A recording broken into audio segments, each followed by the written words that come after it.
they shall be turned back. They should be greatly ashamed that trust in graven images, that say to the molten images, ye are God. Be deaf and look ye blind, that ye may see. Who is blind? But my servant, or deaf as my messenger that I send to is blind as he that is perfect, or blind as Yahweh's servant, seeing many things, but thou observest not, opening the ears, but he heareth not. Yahweh is well pleased for his righteousness' sake. He will magnify the law and make it honorable. But there's the people robbed and spoiled. They are all of them snared in hole. Hello, good morning. Welcome to Line by Line Bible Studies. We're continuing in Genesis today. I'm going to say a few things probably about the verses we didn't really discuss much, but honestly,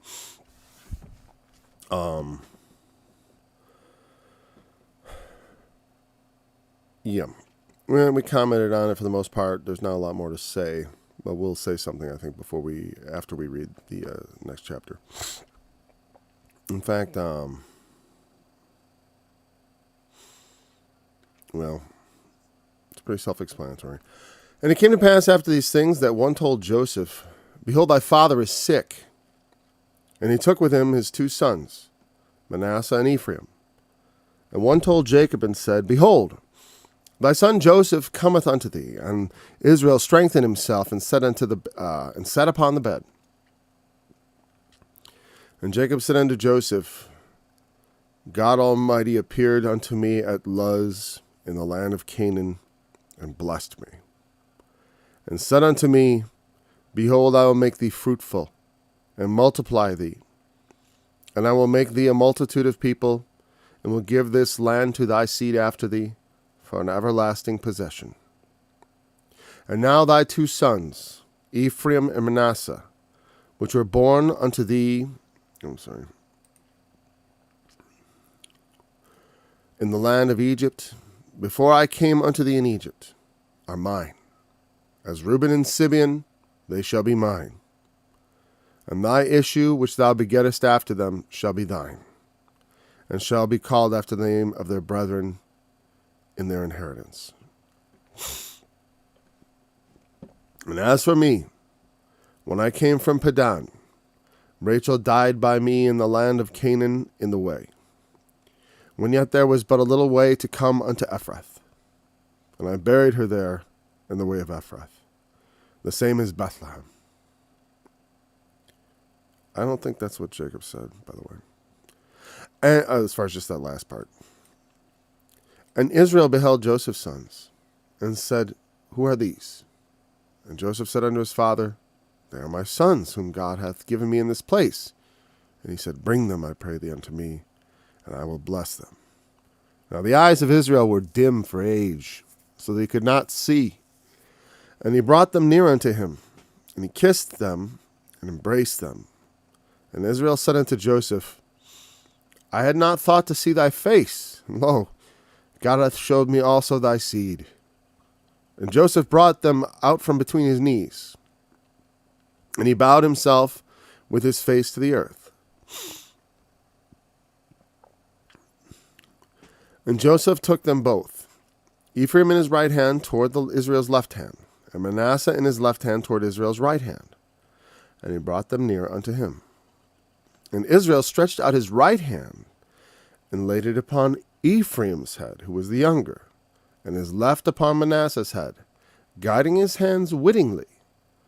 For Manasseh was the firstborn. And he blessed Joseph and said, God before whom my fathers Abraham and Isaac did walk, the God which fed me all my life long unto this day, the angel which redeemed me from all evil, bless the lads, and let my name be named on them, and the name of my fathers Abraham and Isaac, and let them grow into a multitude in the midst of the earth. And when Joseph saw that his father laid his right hand upon the hand of Ephraim, it displeased him. And he held up his father's hand to remove it from Ephraim's head onto Manasseh's head. And Joseph said unto his father, Not so, my father, for this is the firstborn. Put thy right hand upon his head. And his father refused and said, I know it, my son. I know it. He also shall become a people, and he also shall be great. But truly his younger brother shall be greater than he, and his seed shall become a multitude of nations. And he blessed them that day, saying, In thee shall Israel bless, saying, God make thee as Ephraim and as Manasseh. And he set Ephraim before Manasseh. And Israel said unto Joseph, Behold, I die, but God shall be with you, and bring you again into the land of your fathers. Moreover, I have given thee one portion above thy brethren, which I took out of the hand of the Amorite with my sword and with my bow.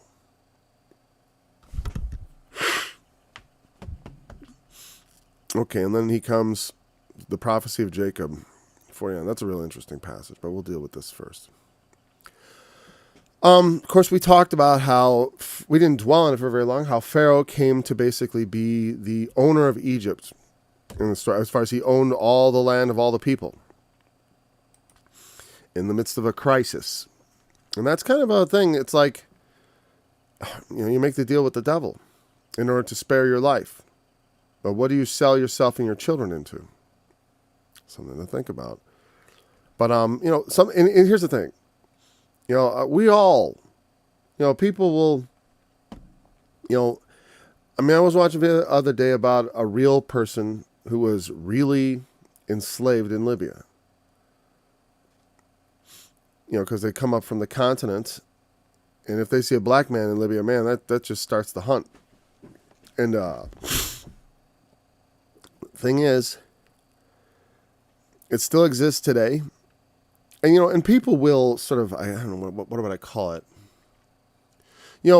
People will remark, they'll say, like, in America, we're slaves, we're wage slaves, or whatever, they'll call it wage slavery or something like that.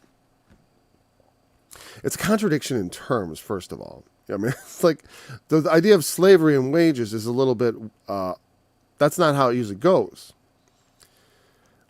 Though, like I said, if you look in Roman times, slaves were able to purchase their freedom by earning money. And that depends, honestly, on the kind of servitude you're in. Like I talked about, if you're a war captive being sent to the salt mines, don't expect to live long. And it's just a fact of history. If you're a captive artisan brought to the home of a rich man, you may be afforded enough, or if you've sold yourself because of debt and you have skills in the ancient world, you may find yourself able to work your way out of it. There was different kinds of slavery. In some ways, the New Testament talks about us becoming, or Paul refers to himself frequently as the slave of Jesus Christ. There are different words in the New Testament for servitude, like diakonos, which meant like a servant, and implied a kind of high-level servant who was paid or might be expected to be paid. Whereas doulos referred to more of chattel slavery, something closer to chattel slavery anyways. I'm not sure, like I said, all degrees of slavery, the worst degree and the best degree, have actually been practiced at all times. And again, when I talk about America having a special relationship with that, I wouldn't retract that. Like I said, it became even worse because of the conscience of the people who were doing it. But that's not to say that slavery wasn't racially motivated in the past. It very often was. And often on a very small differences even, like they're just the next tribe over. But they would think nothing of enslaving someone who was completely different from them either. That's not like they had some great respect for people of other races, but they enslaved their neighbors. No. But there are many kinds of servitude we can find ourselves in. And oftentimes, as the Lord's bondman, we can feel sometimes trapped by circumstances. Sometimes, because we have to do things, and they're not always pleasant. Jesus' trip to the cross, it's not as I will, but as thou willst. When you go and do what other people will, and it's not your will that governs things, that's kind of the definition of slavery. Maybe not the definition, but it could be construed to be a kind of slavery, a servitude. And there's nothing shameful in serving one who is truly greater. You know what I mean?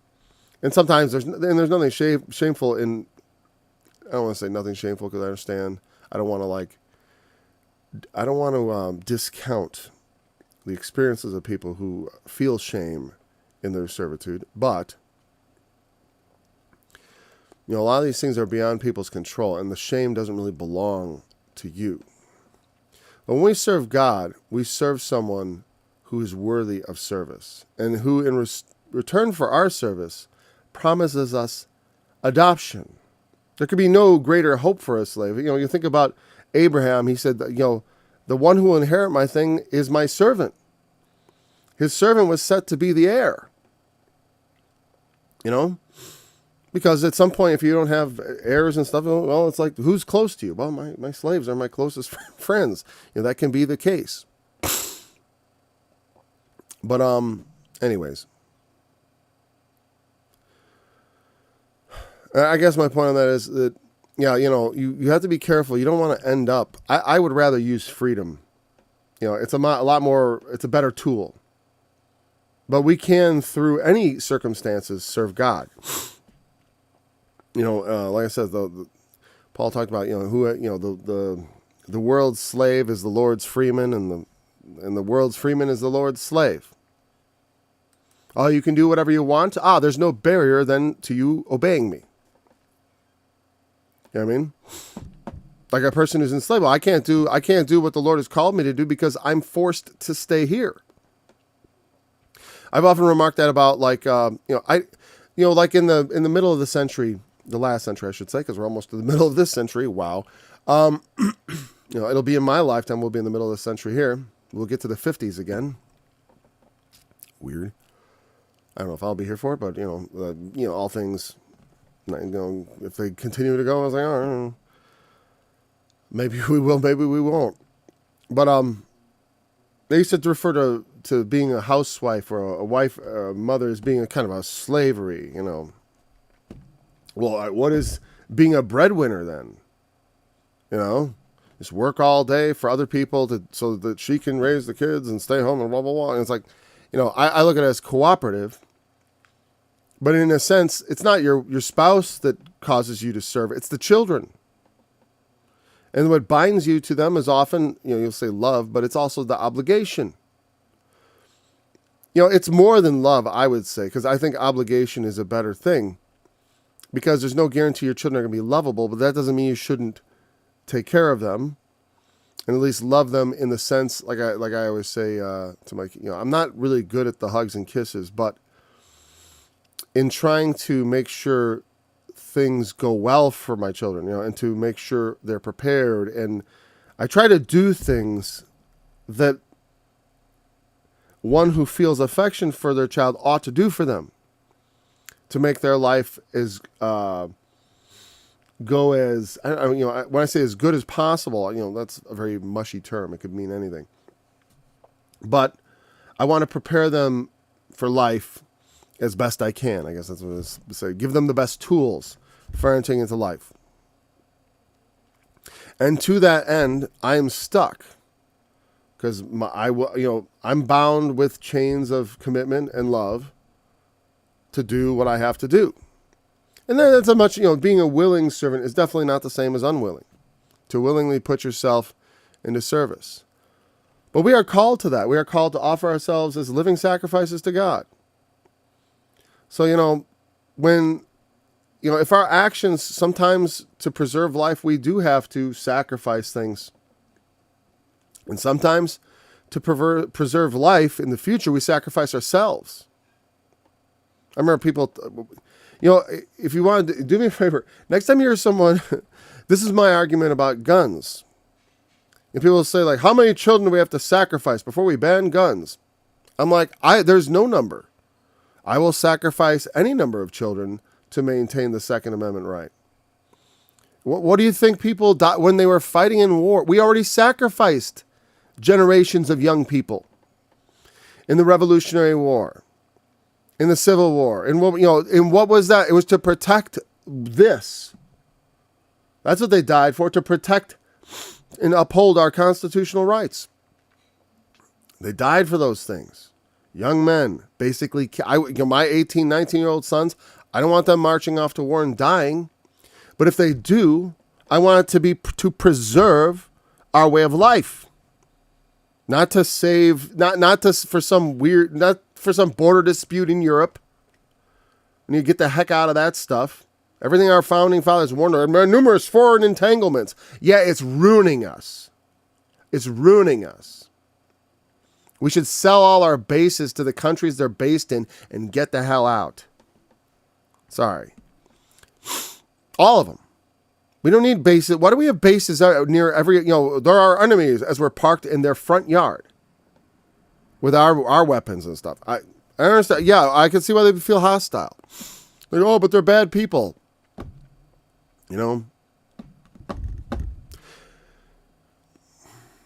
We could do like we did for the Afghans. Leave all our hardware, too. When we leave our hardware, be real cheap. We stop maintaining it. And let the Germans pay for those bases. You can have all the weapons, too. There you go. Defend yourselves. Anyways. But the point is, I want my children, if I'm going to sacrifice my children, it's going to be to preserve gun rights. It's going to be to preserve our right to speak. Because otherwise I'm going to have to speak and die. So you might as well die to preserve the right to speak so you can speak without dying. You know what I mean? And I myself would die to protect those rights. I'm sticking my neck out already. Protecting the rights, you go to protect the rights, and then you wait for them to come hurt you. Basically, you try to protect the rights by speaking up. Don't go out and look for trouble. I always say that. You start by just exercising your rights. Own a gun. Speak the truth. Assemble peaceably. And let them take issue with it.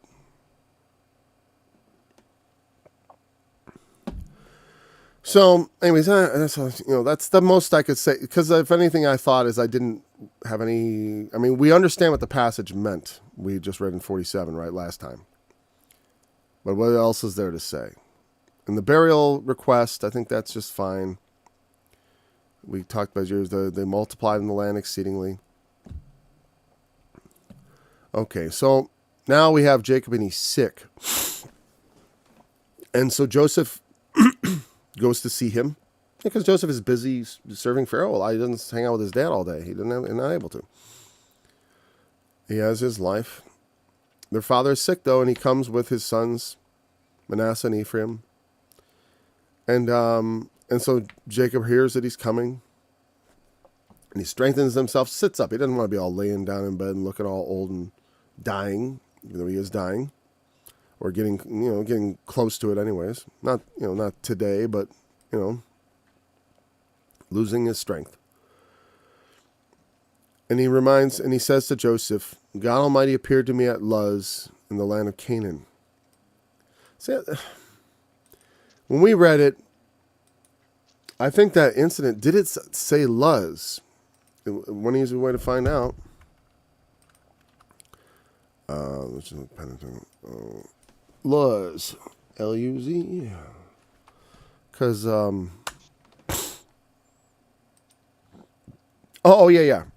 Okay, I was thinking Bethel, right? Luz was the old name of Bethel. And he called the name of the place Bethel, but the name of the city was called Luz at the first. That's right. And then Jacob, that was actually back in the days of, wasn't that Abraham? No, Jacob. That was when he came out and he slept on the stone and he saw the stairs. And then when he came back to Luz, and he built the altar there. And, okay.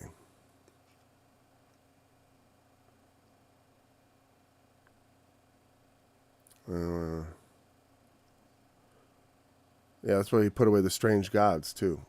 Anyways, but that was where he committed himself to the Lord. His family had idols and stuff. There's stuff to put away. I was part of a church once where they decided to have a big fire and burn a bunch of stuff. And I brought some stuff to burn, but I look back at it and I'm like, well, to me it was mostly symbolic because I had some books on hypnotism that I inherited from my grandmother and palmistry. All right. And I burned them because I was like, okay, and I came to regret it later though, because of research potential. When I wanted to know something about hypnotism or palmistry, I never intended to use it.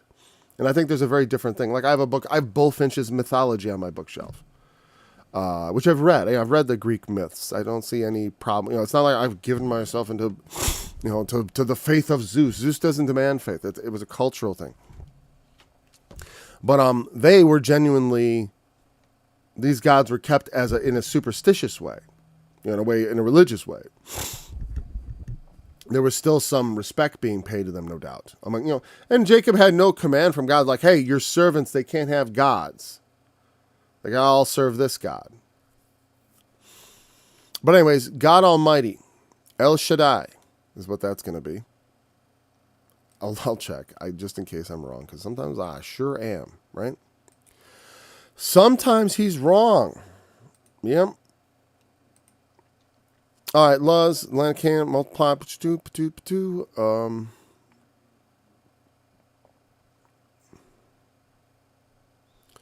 El Shaddai. Yep, El Shaddai. Almighty as Shaddai. And that's this idea of provision. God who provides, and the mighty in the sense of that, but also sufficiency. I remember we talked about this before. It was the word is derived from Shaddad, which has this idea of violence or despoiling, which is interesting. They come to mean the idea of, but that etymology is considered dubious to get it from Shaddad. Because a lot of times, sometimes words sound the same, but that doesn't mean they're actually derived from each other. Like reed and red, red, the color red, and the word R-E-A-D. It's like the words are very similar, which is one letter difference. There's a lot of words that are, just one letter difference. You swap it around, and you think like, well, they're kind of close. Or even this like, I don't want to try to think up examples, but no doubt what I mean. It's like, you change, gosh, it's funny because in Sesame Street, they do it all the time, right? Or when I was a kid, they did, they take a word and they'll take off the last letter and they'll add a letter. It's maybe more of an electric company thing, right? Where it's like, we turn dog into doy. We can turn day into, why am I choosing bad example? D-A to dam? D-A-M? All right. Anyways. But so they consider that etymology to be dubious, and the rabbis think in terms of sufficiency and provisional. God is all providing, and it's truly most Christians also take it that way because of the tenor of the song El Shaddai. It's not El Shaddai come to destroy. No, it's El Shaddai. It's very it's placed in a more passionate sense. And that's the way it's generally regarded. So, God Almighty appeared to me at Luz in the land of Canaan and blessed me. And said, I will make thee fruitful and multiply thee. Make thee a multitude of people and give this land to thy seed after thee for an everlasting possession. So, he's referring him back to Canaan again. A very important thing because for the Israelites, it's Canaan. It's interesting that how much time, not surprising, but a lot of their history spent outside of the land of Canaan, trying to get in there, because it was the land that God promised to them for an everlasting possession. And even when they were dispossessed, we see how they have come back again. I've never entirely denied the significance of it, but I will diminish it somewhat because it doesn't necessarily mean, that's the end. Because in many ways you could say Jerusalem is still trodden down of the Gentiles till the time of the Gentiles be fulfilled. What do you think the Dome of the Rock is? But a treading down of Jerusalem, of a false, to the Jews, a false god being having erected a temple directly over the site, their most holy site, which is something that the Muslims have a tendency of doing. They did that in India. They go around, they did that with all the pagans that they overcame. They would go to their most holy sites, desecrate them, and then build a mosque on top. Christians did a bit of that too, right? We built churches on top of, South American religious sites and such like that. And I don't really approve of that, because I think history is not something that just...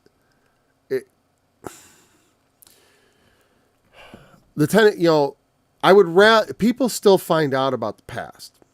And I would rather not have our actions impugned as evil. And so... when you come preaching the gospel, it shouldn't be at the point of a sword. And it should not be with, taking wrecking balls to the culture that you're saying. I mean literal wrecking balls, where like you're literally tearing down their temples and stuff like that. That's something that should be, it's not something that we should be doing coming to the place to do. And that, and not that missionaries these days practice it that way. But, it's understandable that people think like, oh, it's like a cultural wrecking ball. No cultures persist forever.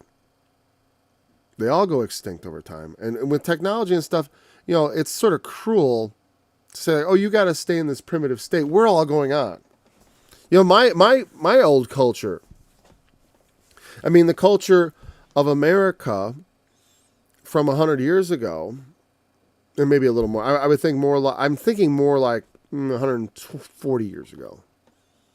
That world, the late 1800s, the so-called Gilded Age, it's all gone. The customs and many of those things, some of them persist. Some of the social mores, some of the, a lot of it, we're still living off the fumes of what our world used to be.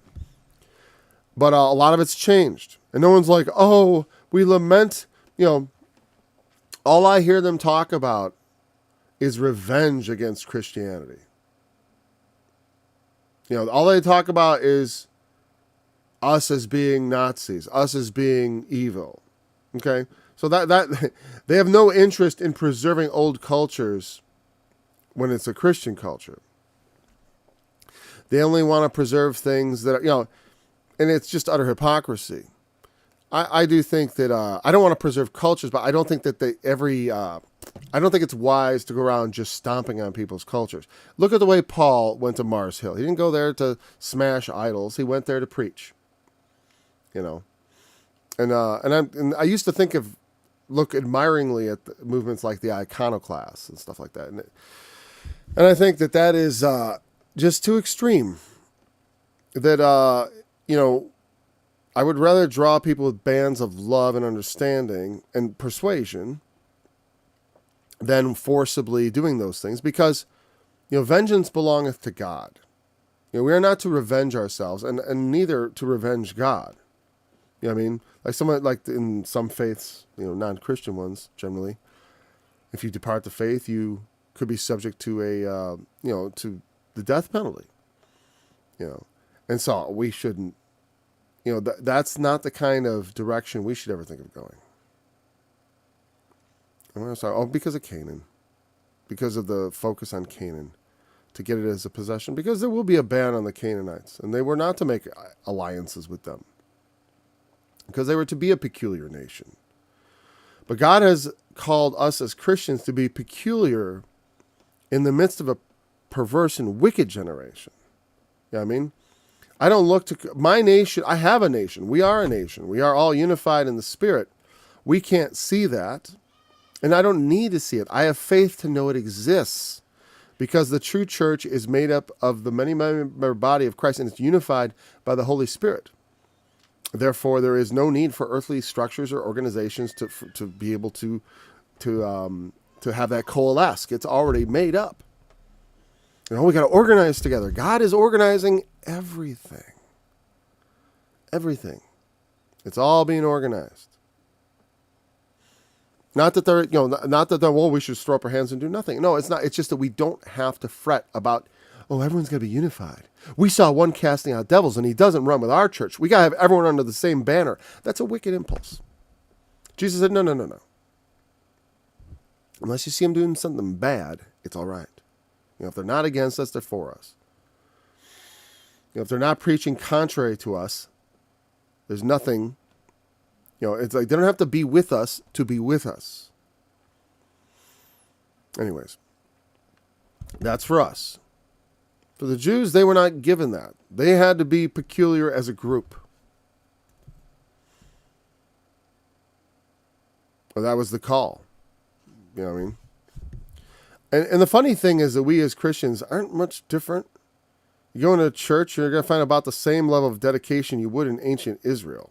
You'd find some people very dedicated and a lot of idolaters. There's a lot of idolatry in church. I was talking to people the other day. A lot of fornication. Fornication is like, you might as well be worshiping idols. You let your children fornicate and you take them to church. And like, oh, here's my son and his boyfriend. And I was going to say his girlfriend, but whatever. That's more, boyfriend is maybe a bit extreme. People say, oh, that's not my family. Okay. But you know the way they touch each other and the way they are familiar with each other, that they're intimate. And you let it go on under your roof? Well, if I don't, they'll just do it. It's like, you know what? You already lost control. You failed. You failed. That's how I look at it. I tell them, I'm extremely strict with my kids about that. I won't have a fornicator under my roof. So they know.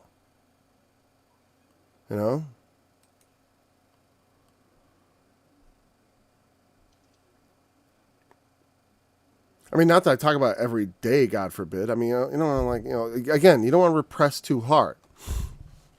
But there are some things that are not acceptable. That's one of the things I told them is, you will not lie to me. That's a spankable offense. And then I would go about trying to catch them in a lie and causing them as small children to believe that I would always find it out. That didn't totally work, but, I'm happy to say they've been mostly honest with me. But again, I don't put them in a lot of situations where they're tempted to lie. It's part of the thing. You send them to school, there'll be a lot of reasons to lie, unfortunately. And they'll be raised by people who will tell them to lie. Maybe not tell them to lie, but give them even better reasons to lie. There's all kinds of reasons to lie. There's all kinds of reasons. None of them are justifiable. Like I said, you don't owe your enemies the truth.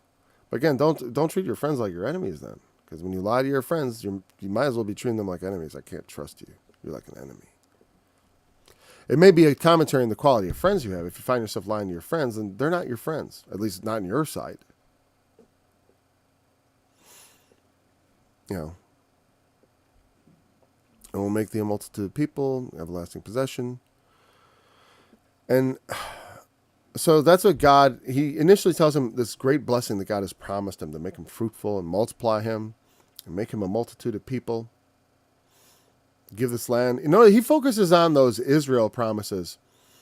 His promises are very tightly woven around the nation Israel compared to Abraham, who had this much broader promise.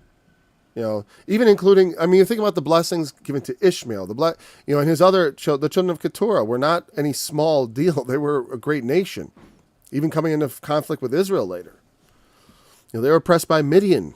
They were oppressed by, the Philistines, the Midianites, and was there an Ishmael? Well, the Ishmaelites sometimes, in part. Ishmaelites often come off as a little more neutral. I got to review Judges in my mind. I don't remember if any of those oppressions were from the Ishmaelites. Sometimes they were closely associated with Midian, though, obviously, being children of Abraham in the same zone. Remember, Midian, when Moses ran into his wife was a Midianite, and they lived in the wilderness of Sinai there, and or was it in Arabia? I forget. But, out in the way where he ran into the burning bush. And we'll get to that. We're going to do Exodus, I think, after the next book. We'll do something else in between. Something small. And I want to go to Exodus, because I do want to do Exodus. We'll probably do a minor prophet, huh? And maybe I'll see if I have any New Testament books I haven't covered. So, he brings the two sons, Ephraim and Manasseh, and Jacob refers to them, these two sons are mine. And that has to do with what he's doing with the blessing of them.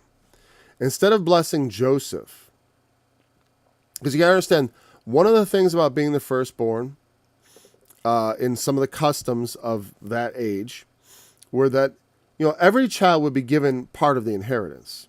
There wasn't like the winner take all, like with a kingdom. The king, the oldest might become the king. Not always.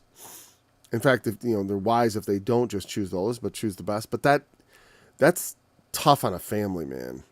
That's why it was better when they regarded God as their king. And it's better for us if we regard God as our king instead of trying to make a king from among us. Which is kind of, the president was not supposed to be a king, but the way they rule by executive order, and it becomes like as soon as they get in, you're going to watch. If we get a Republican president, he's just going to start signing stuff and undoing everything the last president did. We got to put a stop to that. That should all be done through legislation, which they can't get done because of the gridlock and all that. Well, then maybe we don't need that stuff. I really think everything should be stripped back. But good luck, right? Who knows what's going to come, but I tell you, conflict is baked in the cake, all right? And we already see how willing they are to resort to violence. And you know what? Some of us are, too. We know that. That's why I don't encourage it, because my words are violence. My weapons of war are speech. The things I say are so offensive to them that they can provoke violent responses. So I don't need to hit. You know what I mean? I'll let the fire of my mouth do my work. So, see your two sons, Ephraim and Manasseh. Okay, these are mine. He's saying, I'm going to consider them my sons. And in that culture, the firstborn would be given a double blessing. That's what I was getting at. He would get a double portion very frequently. And sometimes when people are given a double portion, it is like the portion of the firstborn. That's the idea. They get twice as much as the rest. Well, Joseph was the firstborn of Rachel, but he's not Jacob's firstborn. His firstborn is Reuben. And he will address Reuben in the next chapter and go back, and we'll be reminded of that very grave sin he committed in going up to his father's, his father's concubine, his father's wife. I don't think they ever called them concubines. I think Bilhah, they were the servants of their wives, but they were given as a kind of second-class wife, I guess. I don't know. I don't know exactly how it would be. Obviously, if Leah is disfavored over Rachel, then Bilhah and Zilpah are not going to rise above their masters. But they are afforded, like I said, for them, it's a step up in the world. To have a child, one of my children is the children of the master, and that's, again, there are a lot of perverse things in servitude, but in the midst of a culture that's brutal and in which life and death hang by a very small thread and is not necessarily worth that much, where you can be sold in a moment to a roving band of traitors. Having security in a big family where now at the person on top is going to regard your children, and his wife is saying, these kids are my kids, and she's raising them and all that. That's a step up. A step up from the bottom of the sewer maybe, but a step up nonetheless. Sometimes you have to take what victories you can obtain in a bad situation. So thy two sons are mine, as Reuben and Simeon, my first two born. They're going to be like my first and second born. And thereby he gives Joseph a double portion, by giving a double blessing. Ephraim is a plural word. And Ephraim, I believe means double. It's the plural of fruitful. And that by that implies double blessing or double fruitfulness. That's my memory. Let's just check that. So I won't be wrong about Grace, but I sure might be about the name Ephraim. And Dr. Strong is going to be the one who's going to speculate. Because a lot of times the Brown Driver Brig doesn't want to. Double fruit, it says here. Okay, there we go. Double fruit. Ephraim, the son of Joseph, also the tribe descended from him, and its territory. Because sometimes Ephraim refers to actually just the land of Ephraim, just like Judah. Later on, Judah referred more to the land than to the tribe. The tribe became known as the Jews, which is, just because people, you know why? Because foreigners didn't like saying the whole word Judah. They just went Jew, what, Jew, and then they became the Jews. Got shortened. I'm sure like Slav is probably longer in their language too, but that's our word for them, isn't it? Or is that what they were called? And did the word slave derive from Slav or Slav from slaves? I mean, do we call them Slavs because they became slaves? Or did we capture Slavs and say, these are Slavs, Slav. Hey, Slav, come over here. And then it just became a slang for slave. I've never actually explored that, like which way it went. Honestly, the second one seems more likely. Like they call themselves Slavs because they have it in their names. Like in their language, the word Slav occurs. I don't think it meant slave. It probably meant man or something, or I don't know what it meant. I'm not, but someone could probably comment if they knew anything about the Slavic languages. Because I don't think that's just what that's not like Indian. Like we came here, they were called Cherokees and this and that and that and that, and we call them all Indians, right? It wasn't like they were the Russians and they were the Russians and the what are another Slavic people? Oh my gosh, and the Serbians, right? And the Belarusians, or if they're actually they're probably Slavic. And then they got all called Slavs by us in Western Europeans. That would make sense by us, honestly, because I'm heavily on my mother's side Lithuanian and Polish. And if you know anything about history, they dominated that 1,000 years ago. They dominated the Central European continent, and they were probably the ones enslaving the Slavs, since they were right there. So there's a lot of, history there. There's no reason. It's not surprising the Poles are all anxious to go to war with Russia. Bad idea, guys. Come on. How many Poles does it take to start World War III? And I said, like I said, people don't know this. I don't talk about, but I'm on one side, I'm German, Polish, and Lithuanian. And mostly the latter, actually. So,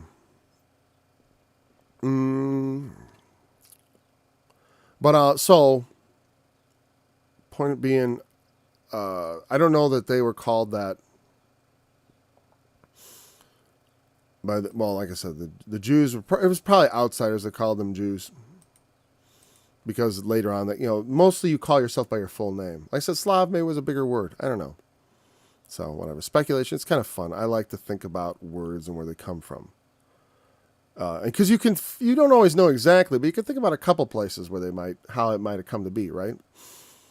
Maybe we called them slaves because we enslaved Slavs, or maybe we called them slaves because that was our word for a slave, and then all these weird people over here, they're a bit different from us, or are basically our neighbors here, we call them slaves, because just like I was watching this guy who was a slave in modern Libya, and he said they kept calling him, I forgot what the word was in their language, but basically in our language, horse. They kept calling him horse. They called him horse.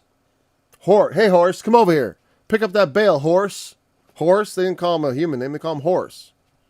Like he was a beast of burden. You know what I mean? So if later on the word in Libya for anyone from Africa becomes a horse, then we know where it came from. All right, it's almost on the tip. It's a 3-letter word. Whatever.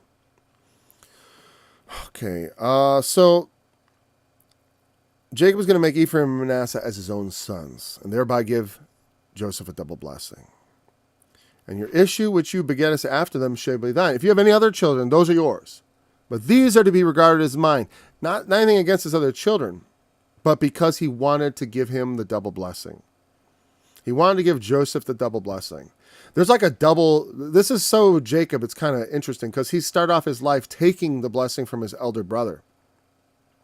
And here he is as an old man, taking the blessing from the eldest and giving it to the youngest. Right? And so,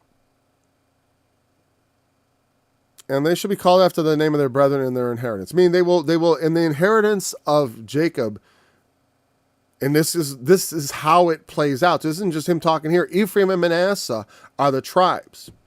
And it's odd because it helps create the 12 tribes. Because without Ephraim and Manasseh being two tribes of Joseph, there would be 11 tribes. Because Levi was removed from the reckoning of the 12 tribes because they were considered a tribe apart. They received no inheritance in the land. So on a technical level, there's like 13 tribes, but Levi isn't really considered a tribe because they're the priests.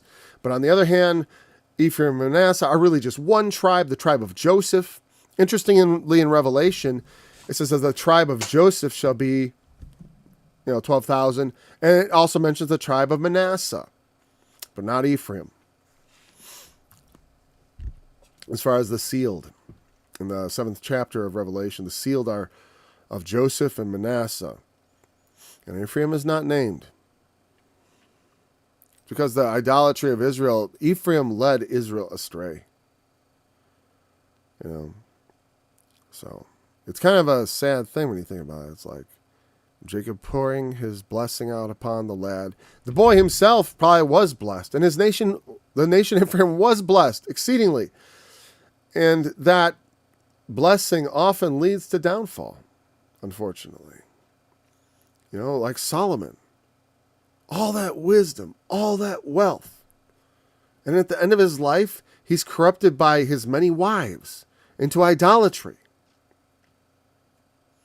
Well, the idols are nothing. He probably had that wisdom. And doesn't understand what that example sets. The king worshiping. No wonder in the next generation, the entire nation Israel was led astray in the worship of a golden calf.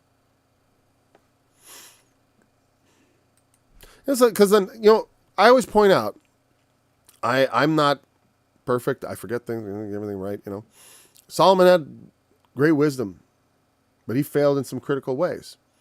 That doesn't mean the wisdom he imparted, just because he himself, like Paul said, if by my lie, why are we yet counted as transgressors? It's because you are a transgressor. But that doesn't change the truth.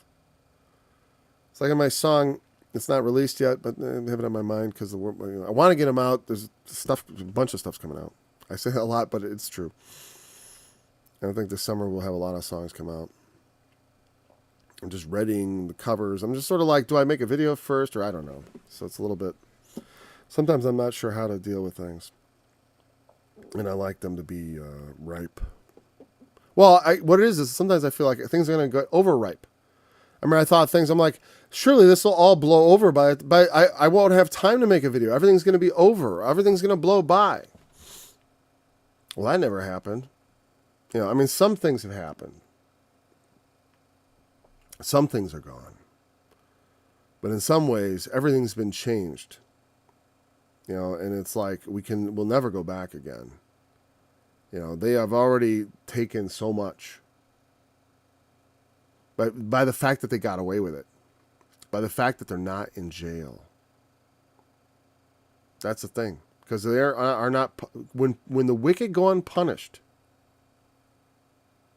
the people who lock the world down, they should be tried like in Nuremberg. The people who force people to be vaccinated should be tried like in Nuremberg. Forcing someone to participate in a medical experiment, which this was, is a crime against humanity. You don't allow someone to volunteer. And when they volunteer, they have to be given informed consent, which means they have to be fully informed of the risks. And all they did was lie about the risks. At least publicly. You go on the website, like I did in my video, the COVID vaccine, I took it right off the website there. They tell you straight up, here are the ways it's going to hurt you, and yeah, it might kill you. It's rare. How rare? We don't know. You know why? Because we've been lying about the death records.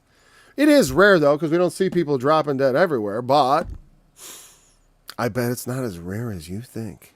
That's what I would say. Not as rare as they'd like you to believe. And the injuries are much more frequent than they'd like you to believe. Because they're actively suppressing it. I've never had less respect for the medical profession. Especially the people in it.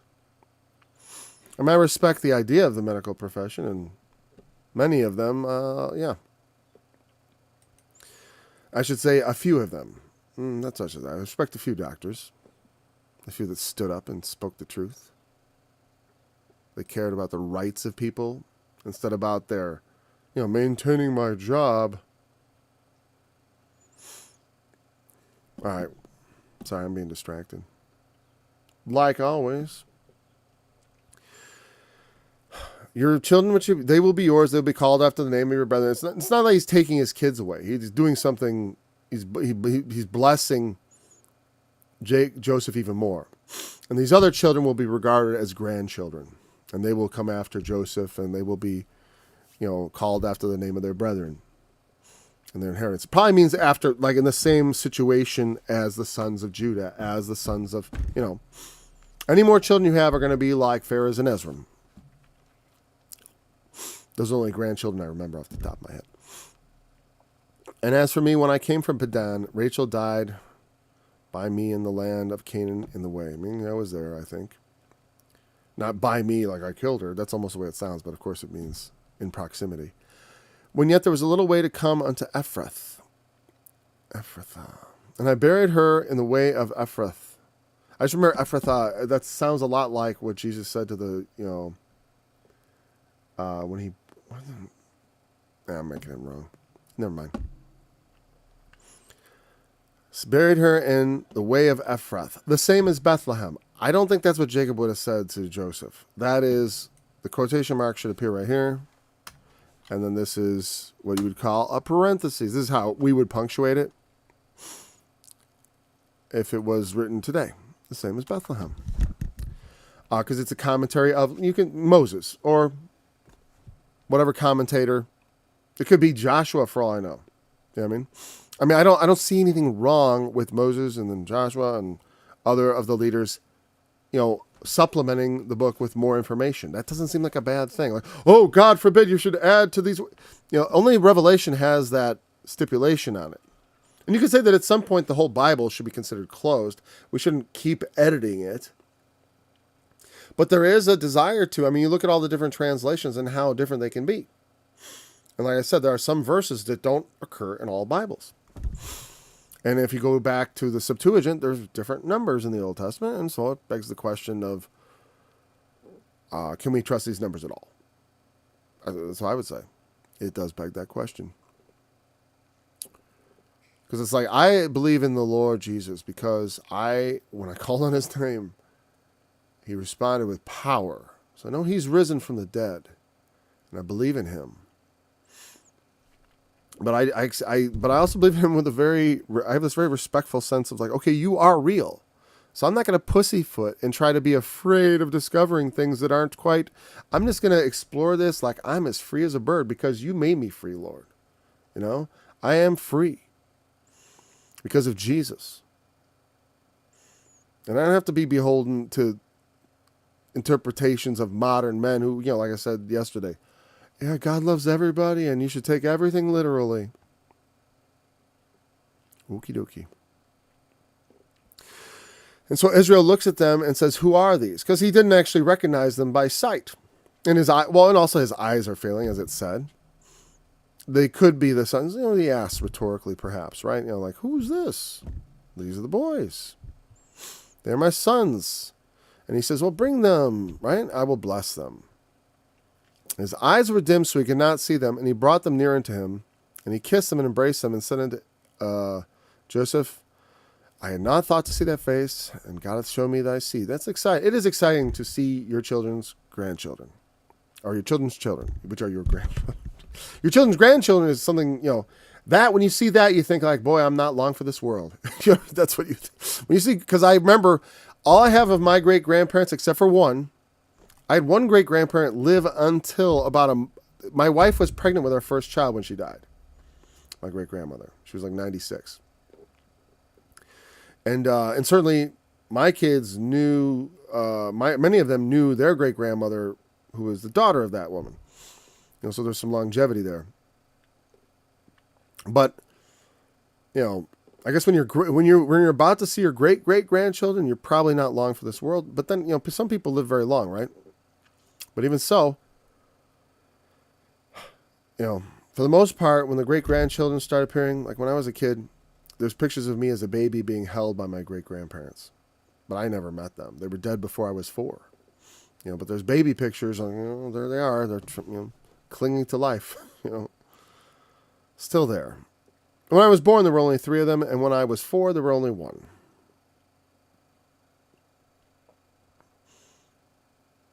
Oh, I'm sorry, great-grandparents. I forgot you have 8 of those. What am I saying? There's actually... Well, there's 2 I know of there. 2 there. I don't know on one side. I only know of 1. So, something like 5. But none of them were alive. In fact, none of them were much longer for this world after I was born. Now, I'm just saying that, my dad was 30. It's just the way it goes. Life. We don't live much past 80 in this country. Not on average, right? Not much. So Joseph brought them out from between his knees. Again, this is like a figure of speech, like put your hand under my thigh, I think. Like they refer to this in a certain way, but I think it just means, I picture him with his arms around the 2 boys, and they're like standing in front of him, I imagine them being somewhat small, right? Because they're going to be put up on his,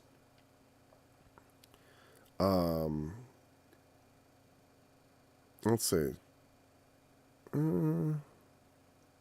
Yeah, he brought them before him. That's all.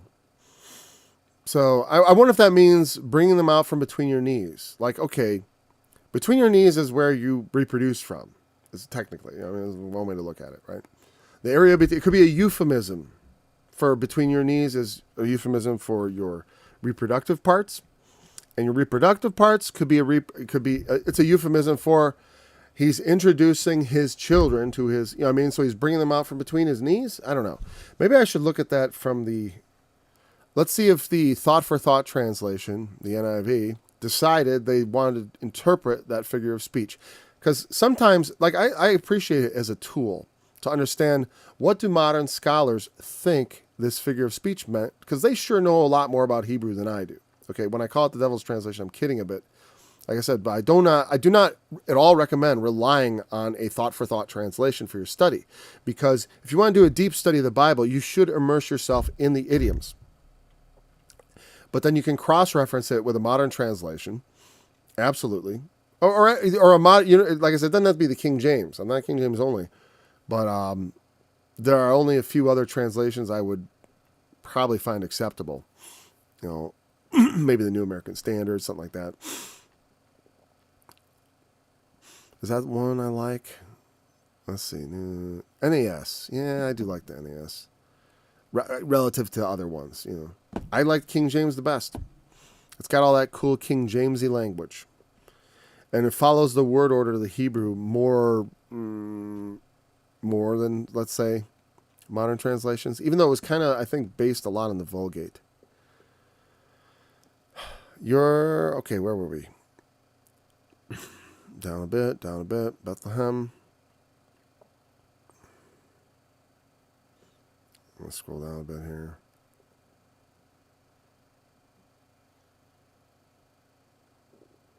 Wait a second. Oh yeah, verse 12. Okay, because if they don't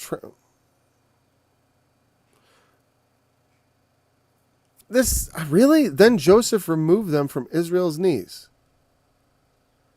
and bowed down to the ground And Joseph took both of them, Ephraim on his right hand.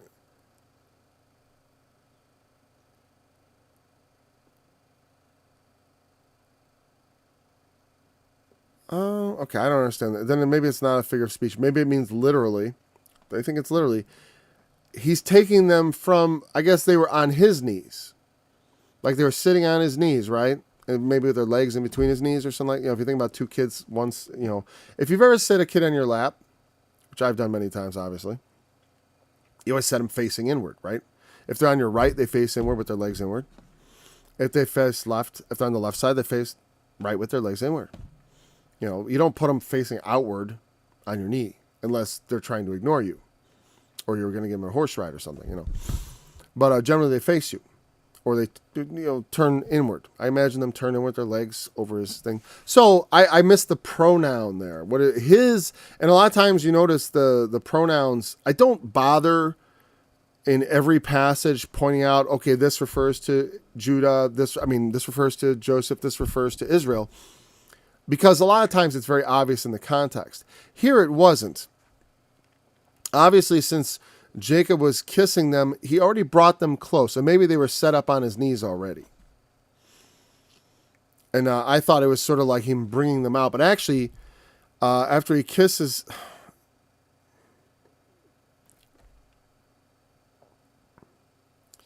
So here he removes them from his knees and bowed down with his face to the ground. So I guess he sort of pulls them off, and now they're all facing. I imagine the two boys standing right in front of Jacob, and Joseph positioned perhaps just behind them, between them facing their grandfather to receive the blessing. And so that makes sense. Notice, like in the why is it not up here? Why is this not working? That's interesting. Because I know why. Because I minimized that. There we go. Here's what the NIV says. Then Joseph removed them from Israel's knees. Notice, Israel is not in the King James because it wasn't in the Hebrew. You would not have the confusion I had or any opportunity to question this if you were only reading the NIV. See, I find it interesting to discover where I messed up because it heightens my alertness. It helps me think of things I might miss. It reminds me also that I miss things. I don't like to go through the scripture presuming I know everything, or if it doesn't alarm me that I don't know everything. If it I think by this time it shouldn't alarm you, because this is a friendly brotherly Bible study. I'm not here to lord it over you. So he removed him from Israel's knees and bowed down with his face to the ground. Now I see the picture better. Okay, I thought that was weird. I always thought Joseph was bringing them from between his knees, but of course. Jacob had embraced them and kissed them and probably pulled them up on his knees and, just having a little moment with his grandsons. Had he never met them before? It's a big... maybe not. There's not a lot of... I spent a lot of time with my granddaughter. Perhaps Jacob, no. It's the case in a lot of times that, in the past...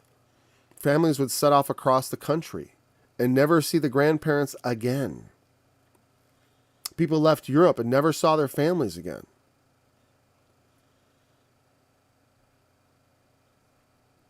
Many times.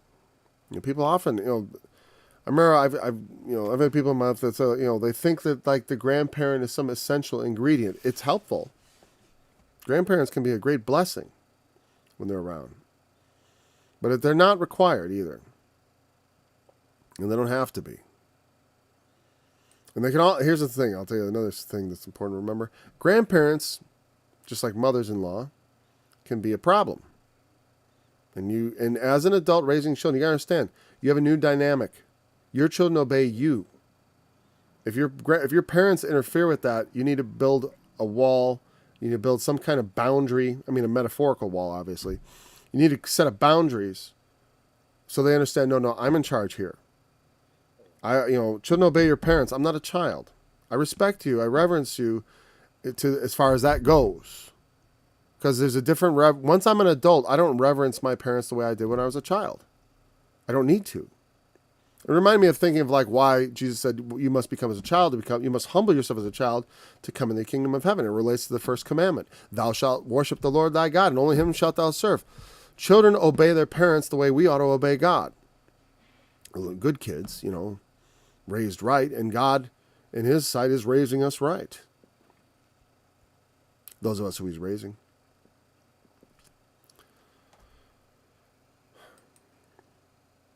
Joseph took them, Ephraim on his right hand, toward Israel's left, and he set it up.